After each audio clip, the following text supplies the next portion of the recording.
Anda kembali menyaksikan Apa Kabar Indonesia Malam. Pemirsa, kita lanjutkan diskusi kita. Saya pertama mau ke Prof. Lili terlebih dahulu. Prof. Lili, kalau kita lihat utak-atik menteri ini seakan-akan menunjukkan bahwa Presiden Prabowo Subianto sedang mencari komposisi yang ideal, mencari akselerasi. Bagaimana Anda membacanya?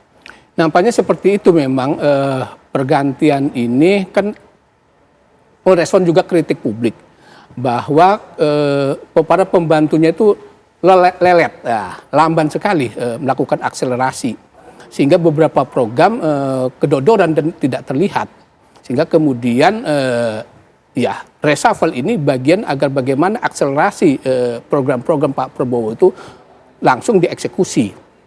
Nah, kita berharap seperti itu sebenarnya, bahwa reshuffle ini dalam rangka untuk memperbaiki tata pemerintahan yang selama ini dianggap kurang optimal.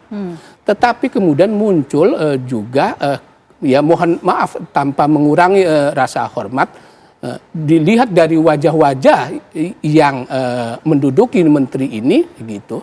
Jangan-jangan ini sekedar pergantian wajah aja, bukan dalam konteks untuk akselerasi program-program Pak Prabowo.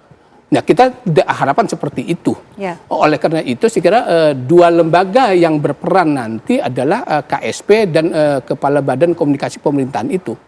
Bagaimana mengkomunikasikan kepada masyarakat publik bahwa menteri-menteri ini bekerja secara baik dan mengkomunikasikan juga secara baik.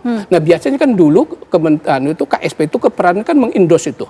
Kementerian-kementerian ketika dia nggak jalan, dia didorong, diendos supaya dia cepat jalannya. Nggak tahu sekarang perannya KSP ini. Yang saya tahu Pak Kodari hanya mengkomunikasikannya. Padahal mengkomunikasikannya cukup ada di Kepala Badan Komunikasi Pemerintahan, bukan tugas KSP. Ada juru bicara. Nah, mungkin peran KSP itu mengindos. Terus yang terakhir saya kira yang penting bahwa seperti dikatakan Pak Sugiat tadi, bukan suatu yang haram reshuffle itu. Jadi ketika memang menteri-menteri yang baru dilantik ini diberikan tenggang waktu 6 bulan, tidak ada kerjanya, tidak lakukan akselerasi pembangunan, maka perlu juga diganti. Karena takut utak-atik ini tadi utak-atik itu hanya satu gitu loh, konsolidasi kekuasaan. Padahal yang dituntut publik bukan konsolidasi kekuasaan, tapi bagaimana program-program Pak Prabowo itu cepat dieksekusi oleh para menterinya. Karena beberapa menteri saya nggak enak mau menyebutkan itu, nyaris tak terdengar itu suaranya. Hasilnya gitu loh. Oleh karena itu sebenarnya tuntutan publik lebih luas lagi sebenarnya, Mbak. Agar sebenarnya kabinet yang gemuk itu dirampingkan lah gitu, supaya lebih efisien, lebih efektif. Oke. Kalau Pak Cecep? Ya, kalau saya melihatnya gini, ketika topiknya kebut akselerasi, memang basisnya adalah ketika lagi itu kabinet dibentuk di awal ya. Ketika kabinetnya efektif dan efisien, apalagi dalam sistem presidensial, sebenarnya itu lebih mudah komunikasinya, lebih mudah koordinasinya, lebih mudah mengejar akselerasi. Tapi ketika gemuknya tadi ya, sudah gemuk di awal, sehingga setahun ini tertati-tati, dibentuk badan-badan baru lagi, dibentuk peningkatan dari kantor jadi badan. Tapi sebenarnya ada lembaga lain sebenarnya yang bisa menggunakan, ditambahkan fungsinya. Jadi daripada ditambahkan fungsinya, dibentuk badan baru atau lembaga baru. Nah, dengan kondisi demikian, ada 3 hal yang saya lihat ya jadinya. Pertama adalah tadi, partai yang mendominasi dan konsolidasi kekuasaan. Ya, bagaimana tentu saja ya, kita tidak dapat dinafikan ya, inner cycle, lingkaran dalam itu orang-orang terdekat dari presiden yang sudah mendampinginya belasan tahun sebelumnya. Dan itu posisi strategis. Yang pertama itu. Yang kedua ada sirkulasi elit. Maksudnya apa? Tentu ya elit yang sebelumnya pernah ikut dengan presiden sebelumnya, pada masa awal presiden ke-8 dia masuk, tapi kan sudah mulai bergeser. Jadi hanya perubahan elit ya. Itu yang kedua. Yang ketiga, dalam konteks patron klien tentu ya presiden mencari orang-orang yang loyal. Harapannya memang orang yang loyal ini kan itu bisa membantu presiden dalam akselerasi kebijakan program. Apalagi tahun depan quick response ya, yang 8 program cepat ini harus diimplementasikan. Ini banyak hal yang menjadi tantangan buat kabinet merah putih ini sebenarnya. Oke, Pak Sugiat silakan direspon. Iya, Sebetulnya kalau kita lihat bagaimana peta globalnya lebih dulu lah, peta besarnya, bagaimana pemerintahan Pak Prabowo itu kan akan sangat terkait apa yang menjadi basis ideologi Pak Prabowo ketika melahirkan kebijakan-kebijakan atau program-program. Kalau kita lihat secara bersama dan secara jujur bahwa memang kan kemarin juga di awal-awal ada masukan dari para pakar, dari civil society bahwa untuk mensukseskan program Pak Prabowo itu dibutuhkan kabinet yang satu ideologi, satu frekuensi, satu napas dengan Pak Prabowo. Misalnya dalam konteks ekonomi, Pak Prabowo itu pendekatan ekonominya adalah pendekatan yang lebih ke sosialistik. Ya. Bagaimana ekonomi akar rumput itu tumbuh. Makanya program-programnya itu program-program yang melakukan pendekatan pertumbuhan ekonomi akar rumput. Itu MBG itu pertumbuhan ekonomi akar rumput, bukan hanya sekedar memberi makan bergizi anak-anak, tapi di situ nanti akan ada sirkulasi ekonomi rakyat. Begitu juga misalnya dengan Koperasi Desa Merah Putih, begitu juga dengan sekolah rakyat. Sementara kalau Menteri Ekonominya atau kabinet yang bertugas di pembangunan ekonominya tidak satu frekuensi, tidak satu ideologi, ya nggak nyambung kan. Makanya mungkin terjadi reshuffle.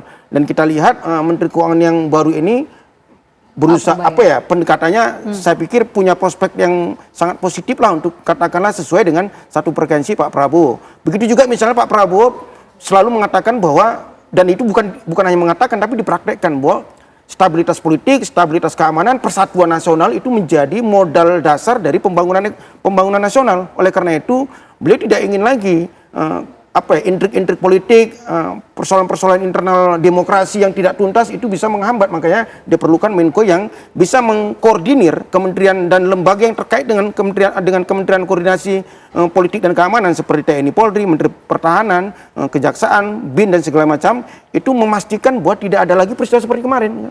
Saya pikir reshuffle ini arahnya ke situ. Dan apa yang diputuskan oleh Pak Prabowo terkait dengan menteri-menteri yang baru ini, saya pikir pendekatannya itu. Oke. Tapi apa yang dikatakan oleh Pak Cecep dan juga Prof. Romli mengenai kabinet yang terlalu gemuk begitu, bukannya untuk harusnya membangun badan lagi, tapi kemudian kabinetnya ini dirampingkan begitu? Ya kalau itu kan pendekatannya manajemen organisasi atau manajemen institusi ya. Kalau saya pikir Indonesia yang begitu besar dari segi geografis, dari segi problematika dan dinamikanya, saya pikir ya apa yang dibuat oleh Bapak Prabowo Subianto terkait dengan penyusunan kabinetnya, saya pikir untuk menjawab itu.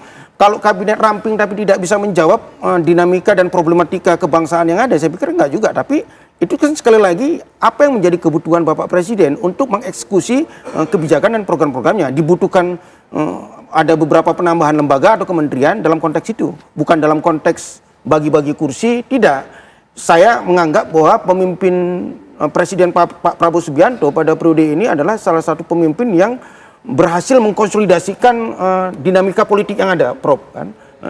Kami relatif di DPR itu, ya ini mudah-mudahan sampai selesai periode, relatif tidak ada, ya kalau dalam pendekatan teori politiknya tidak ada oposisi. Dengan PDIP sekalipun, apalagi dengan partai-partai yang ada di pemerintahan, dengan PDIP sekalipun, kami merasa di DPR itu solid, mendukung, katakanlah membantu kebijakan-kebijakan presiden di legislatif. Saya pikir ini modal besar juga, saya pikir. Oke, secara komunikasi politik, Prof. Lili, artinya Presiden Prabowo Subianto ini seperti menunjukkan tidak puas dengan kabinet sebelumnya, dan bagaimana juga dengan secara komunikasi politik dengan adanya kabinet baru?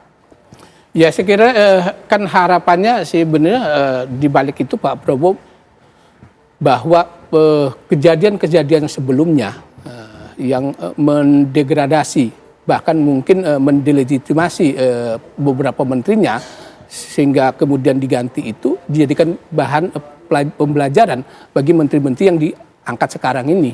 Jangan sampai terulang. Karena kalau terulang berarti komunikasi yang berusaha secara simbolik melalui pergantian menteri ini nggak berhasil gitu kan. Oleh karena itu ya saya kira mau tidak mau ya harus jalan cepat nih menteri-menteri yang sekarang yang dilantik ini menuju ke apakah itu menteri koperasi atau ke menteri ekonomi, Menko Polkam dan menteri-menteri lain yang sekarang dilantik meskipun wamen itu harus menunjukkan kinerja. Jangan sampai seperti yang saya katakan tadi hanya sekedar mengganti wajah aja, wajah kabinet.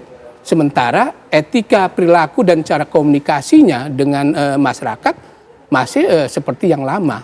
Itu sekira menjadi problem yang kedepannya. Disangka sesungguhnya nih Pak Prabowo bisa nggak sih mencari penggantinya? Kan muncul seperti itu kalau problemnya terulang kembali seperti yang dilakukan oleh menteri-menteri sebelumnya. Oleh karena itu inti dari semua sebenarnya kan mungkin mungkin menteri-menteri yang sekarang ini melakukan kerja-kerja yang bagus, tetapi cara menyampaikannya, cara menyampaikan kepada publiknya itu yang kurang.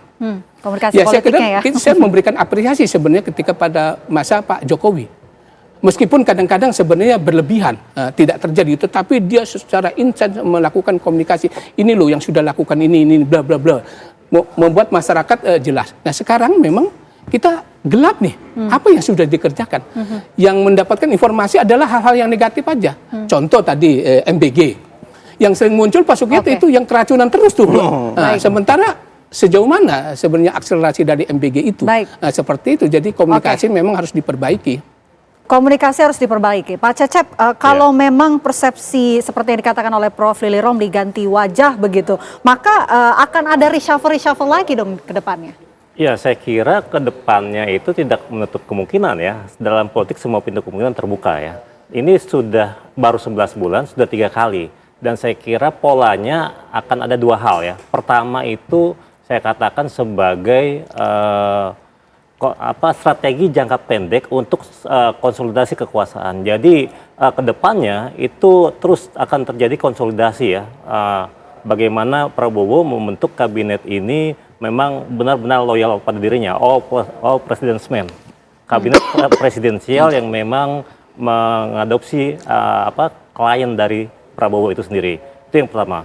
Yang kedua yang terjadi adalah shifting ya, pergeseran dari kabinet koalisi bisa jadi ya menjadi kabinet presiden. Ya, bagaimana kemudian nanti bisa jadi ya partai-partai yang mendukungnya itu sedikit demi sedikit ya nanti akan bergeser atau orang-orang profesional akan tergeser gitu. Ini 2 kemungkinan ya. Dan memang dampaknya ke depannya tentu ada berita baik, tapi juga kabar buruk. Berita baiknya apa? Berita baiknya menjadi mungkin akselerasi tercapai. Kebijakan bisa cepat dieksekusi. Tapi kabar buruknya kondisi yang amat homogen, ini amat sukar misalnya untuk melahirkan ide-ide yang lebih kreatif ke depannya.